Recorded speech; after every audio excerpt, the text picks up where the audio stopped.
Madame la présidente, monsieur le ministre, madame la présidente de la commission des lois, madame, monsieur les rapporteurs, chers collègues, nous devons aujourd'hui nous prononcer sur le report des élections des membres du Congrès et des assemblées de province de la Nouvelle-Calédonie, et ce moment a comme un air de déjà-vu.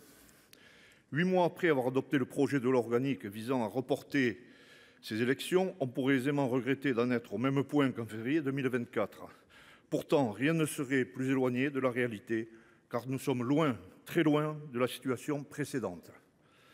Ce qui n'a certes pas changé depuis février, c'est la nécessité de reporter ces élections. En revanche, ce qui a fondamentalement changé depuis, c'est la raison pour laquelle elles doivent être reportées. Il y a 8 mois, le report était indispensable pour laisser aux parties prenantes la possibilité de trouver un accord sur la composition du corps électoral, ou dans le cas contraire, afin de laisser au Parlement le temps nécessaire à l'examen du projet de loi relatif au dégel du corps électoral. Projet de loi adopté en mai est désormais enterré.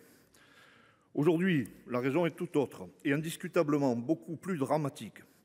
Le report est désormais indispensable car la situation sur le territoire calédonien rend tout simplement impossible la tenue d'élections pour le moment. Depuis 6 mois, des événements tragiques se sont produits.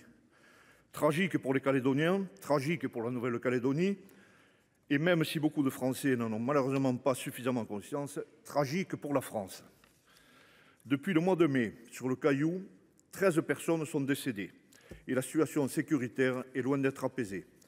Des patrouilles de quartier s'organisent encore dans certaines zones afin de protéger les habitants des violences et les maisons des dégradations. Des centaines d'habitations ont déjà été incendiées.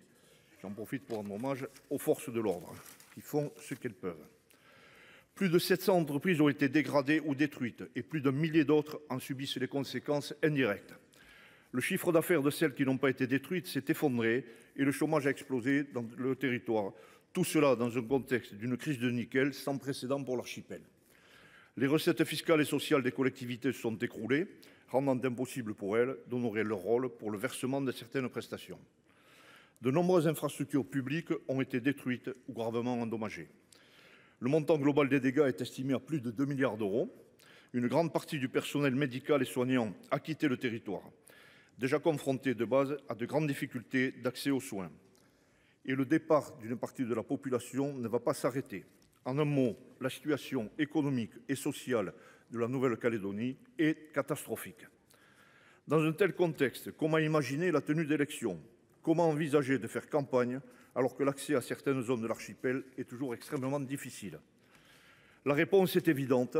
Les élections doivent, une fois de plus, être reportées, cette fois à fin 2025. Mais d'ici là, qu'est-ce qui attend la Nouvelle-Calédonie demain? Quelle est la perspective? La Nouvelle-Calédonie doit se reconstruire et nous devons l'accompagner.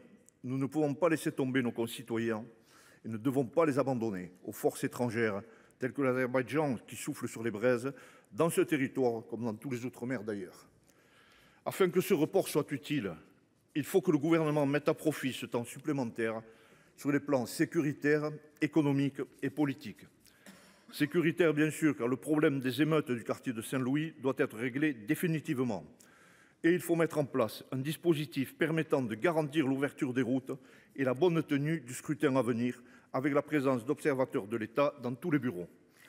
Économique, bien sûr, car les compagnies d'assurance devront assumer les remboursements et les réassurances.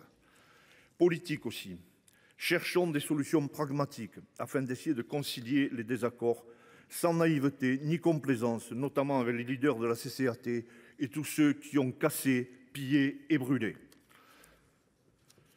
Ce qui se passe aujourd'hui en Nouvelle-Calédonie est observé aux 4 coins de la planète, dans les outre-mer, dans les banlieues et par les puissances étrangères.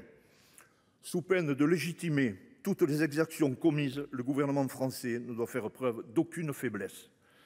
Parce que des circonstances exceptionnelles l'exigent, notre groupe Les Indépendants votera en faveur de cette proposition de loi.